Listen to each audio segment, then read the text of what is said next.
Welcome to the League of Free Worlds Information System. Welcome, future viewers, back to this double civil war, which actually seems pretty unusual in these games now that I think about it.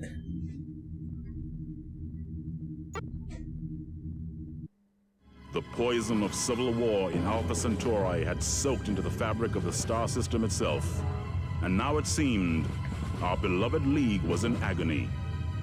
As we defended ourselves from attack by the traitors, our own supposed comrades, we realized that the rumors had been true. Those who felt there was a better way to control the League were trying to seize power for themselves.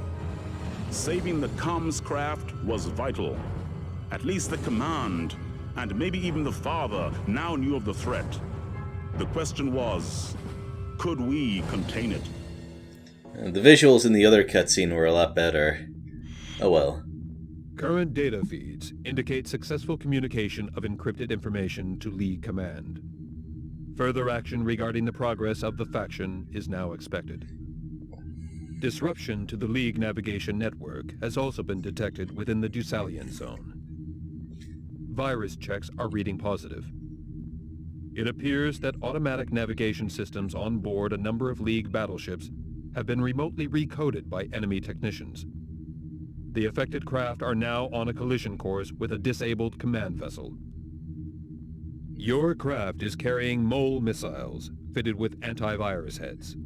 You are required to target each battleship and tag it with a missile.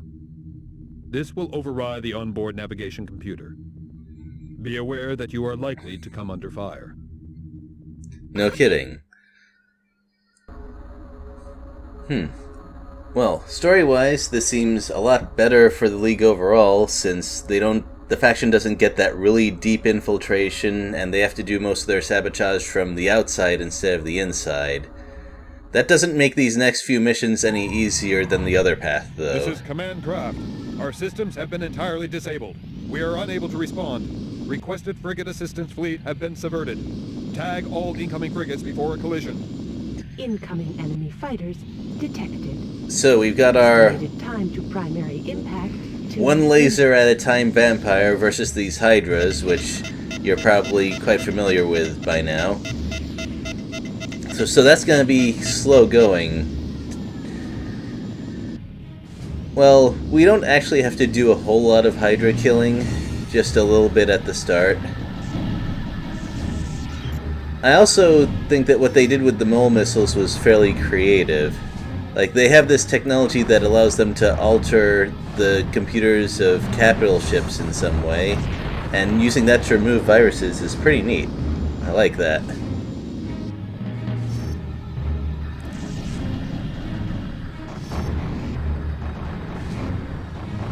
As for the mission itself, it's not that bad as long as you can stay on top of it and pay attention to the map.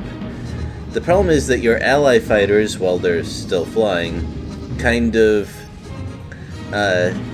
jumble up the radar a little bit, so it's not always tough. It's not always easy to keep track of where the capital ships are that you have to hit with the mole missile before they crash. In fact, I was cutting it a little bit close here because they're moving fairly quickly. Fortunately, once you connect with the mole missile, they stop pretty much right away. The trick is to keep an eye out on the radar for those red marks which indicate something warping in. Usually that's going to be the League frigates that you have to hit.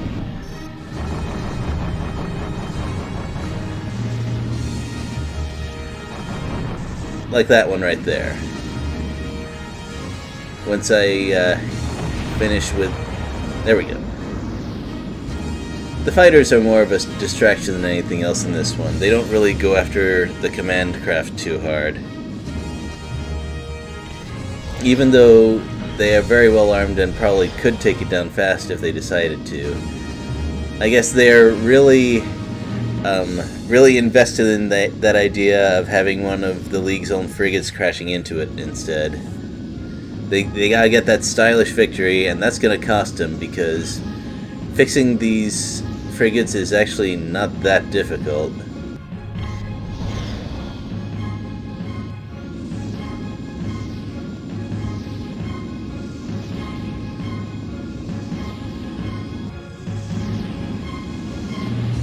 That being said, it only takes one collision to end the mission, and not in your favor, of course.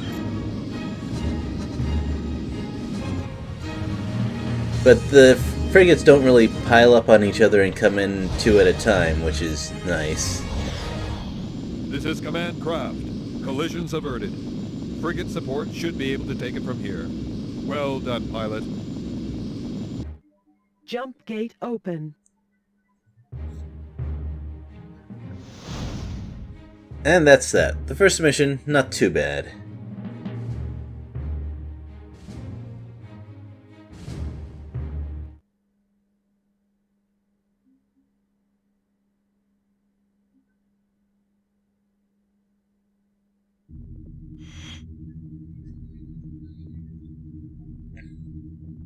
It's weird. Those faction hydras could have been much more of a problem if they wanted to be. Members are now present within Alpha Centauri. Urgent talks are being established with representatives of the Earth Empire and its colonial navy. A cruiser carrying certain important League personnel to a classified designated location is currently reporting operational problems. An urgent repair check is required. The passengers will need to be transferred to an alternative craft. A transfer ship will fly with the cruiser as it approaches the starport, where repairs will be carried out. APCs will carry personnel from the cruiser to the transfer ship. It is vital that each APC reaches the ship unharmed. You are required to defend all League craft involved in this mission. Well, my brother noticed something about this mission description which is kind of neat if true, which is that the Colonial Empire and the Navy have separate representatives. Makes me wonder if they're kind of working separately from each other. Interesting plot detail. If true, that is.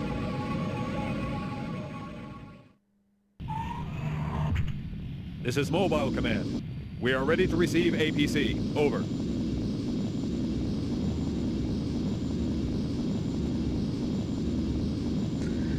Well, this mission starts kinda slow. We do have some Stormlords to deal with, though, and these are not the continually respawning type. We do have to destroy them here.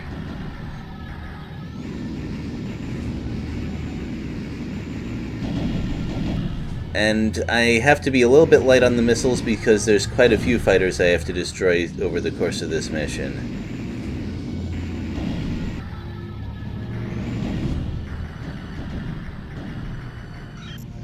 Well,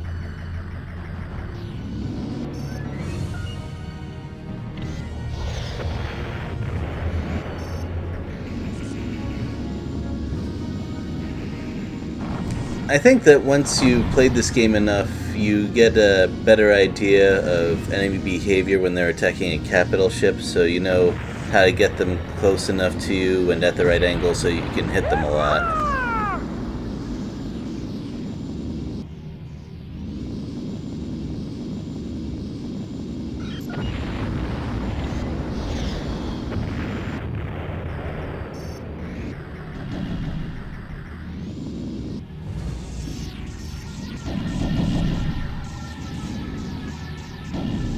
Yeah, even when destroying those fighters is your goal, oops, gotta be careful there.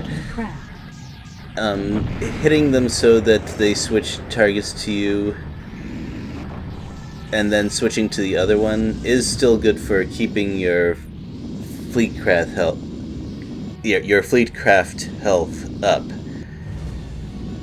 Because once they target to you, they're pretty easy to deal with. Like, I don't even have to hit those myself.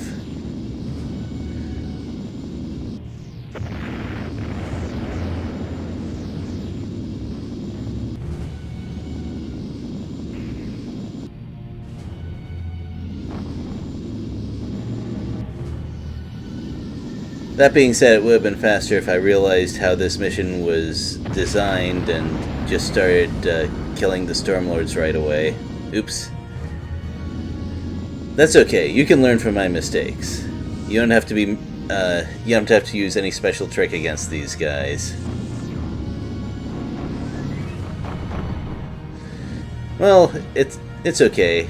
It's nice to let your wingman have some kills every now and then. This isn't like Ace Combat 5 where they pretty much never kill anything.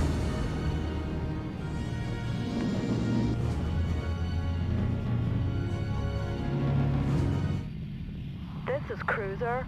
APC dispatched. We're heading to Starport for repairs. Have a nice day.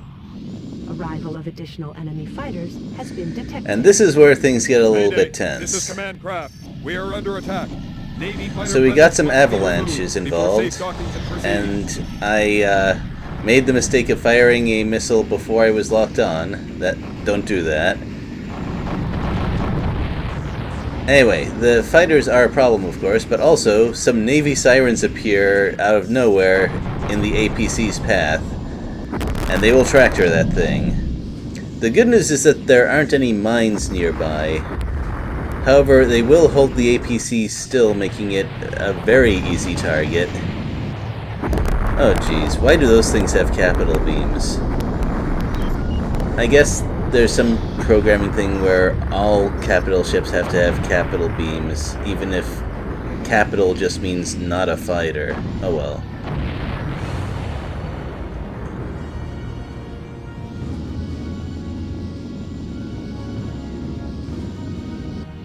Anyway, that makes me wonder if sirens are mobile in some way. Because, well, okay, the faction could have let them know ahead of time that this was happening and they could have planted them there. But it still seems a little suspicious to me. Maybe they can be warped in by larger ships, but can't move after they're in place. That would also be interesting.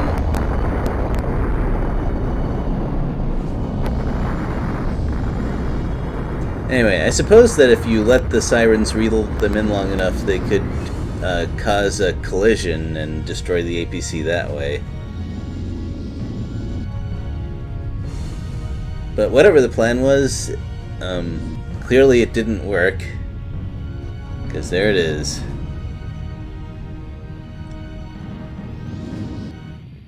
We have the APC. Remove remaining enemy presence from area, then return to base. Yeah, they spawn a couple of fighters right there just to make sure there's an enemy presence. Oh well. My health is, well, it's almost always lower than I would like it to be. In this case, I'm a little concerned about missile hits, but thankfully avalanches don't really do that too often. It's the Thunderchild that you really have to watch out for. Well, and one other ship type, which we'll see in a little bit. Whew. I've already done that mission, and I still have that feeling like I'm not looking forward to that.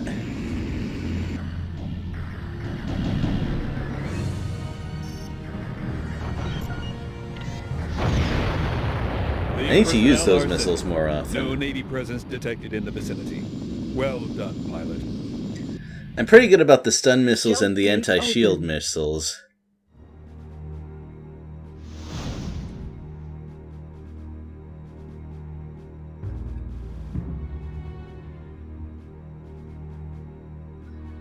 Anyway, as you could probably tell from my remaining life, that one can easily go wrong if you get tagged by too many siren defense bolts.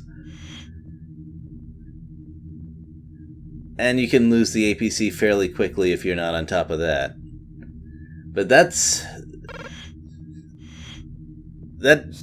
doesn't really compare to this next mission, though. Both League and Navy regard the current situation to be deadlocked. Important strategic decisions are being made concerning the future conduct of our armed forces. A cessation of hostilities is now considered possible. However, pending the completion of peace talks, all units must remain on full military alert. Negotiations between the League of Free Worlds and the Earth Empire are scheduled to commence shortly. A Navy starport within the Erato Zone is being prepared to host the meeting.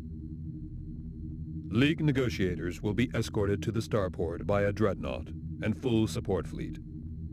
All fleet members are required to respond should any member of the League force come under attack.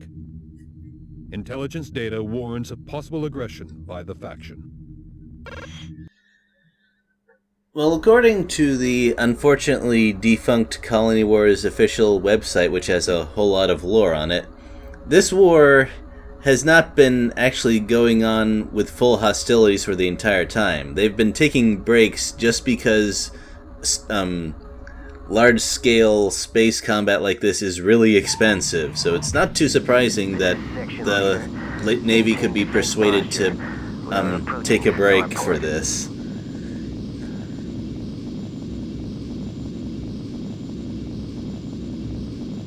Uncloaking enemy presence detected. And that's our first sighting of strike cannons. Well, they usually don't destroy large ships in one shot. That was clearly a kind of cinematic thing. But their job is, in fact, to decloak and hit something very hard. Kind of like a space submarine, I guess. Also, in this mission we're fighting Faction Dark Angels, and those are extremely dangerous. Well, first thing we gotta do is deal with those strike cannons before our command craft arrives, because they're gonna kill it pretty fast if we let them. The good news is, also like submarines, they cannot really take a hit.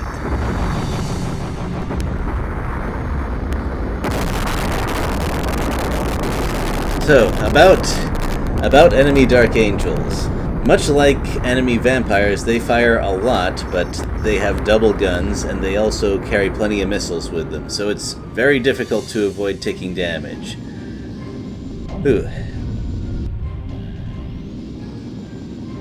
The good news is that they seem a lot more interested in attacking us than attacking the command craft, but you can see it's not great to go in a head-to-head with those things.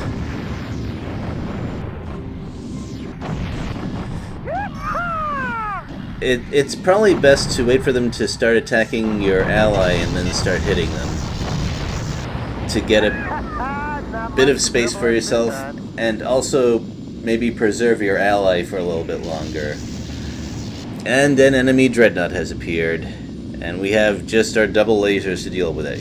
The good news is, since that ship is so huge and its guns are spaced out, we can get some pretty good strafing on it without taking a whole lot of damage. That's the one thing in our favor in this mission.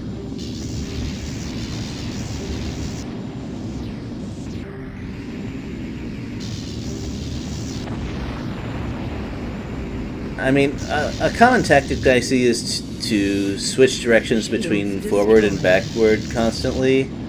Also, I think it's a neat touch that the Dreadnought is grappling the command craft so it can't get away.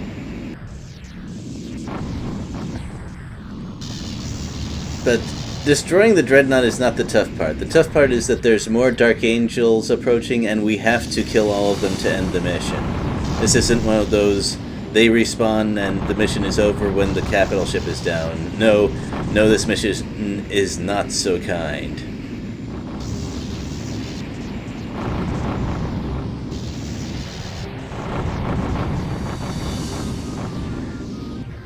If you lose this mission, by the way, you go to the Dreadnought versus Dreadnought battle, which is much easier. I kind of get the impression that this mission really wants you to lose just to take you down. Oh, sorry about the noise, by the way. This mission really just wants you to lose so that you can see the League put in that sort of desperate situation and have the plot resolved at that point. Nonetheless, they were fair enough. This game does not actually give you unwinnable missions. Also, it's very important to use missiles when you're extremely close to the Dark Angels, because they'll fire their anti-missile flares quite quickly. I am aware. Oh. Like that.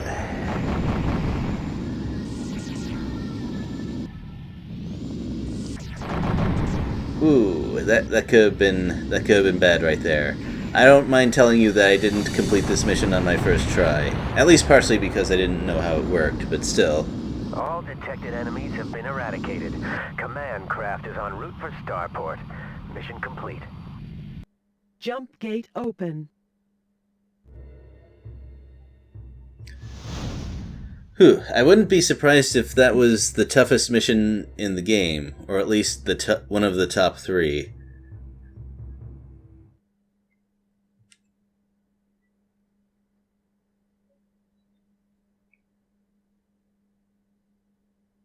The League's Caucus for Peace met with the Empire Command. And there it since is. The faction had been dispatched to the past. The Navy could never concentrate its force enough to finish us. Well, no matter what you do, if you get sent to Alpha Centauri or Diomedes before it, you cannot go to Sol afterwards. You're stuck with the Independence route as your best scenario. Well, I don't really have too much of a problem with that. I kind of like this plot branch. It has a couple of interesting missions in it. I'd say it's well worth playing through if you decide to play this game yourself. Well, but next time, we are going to Sol. I think things are going to be fairly intense there. See you later.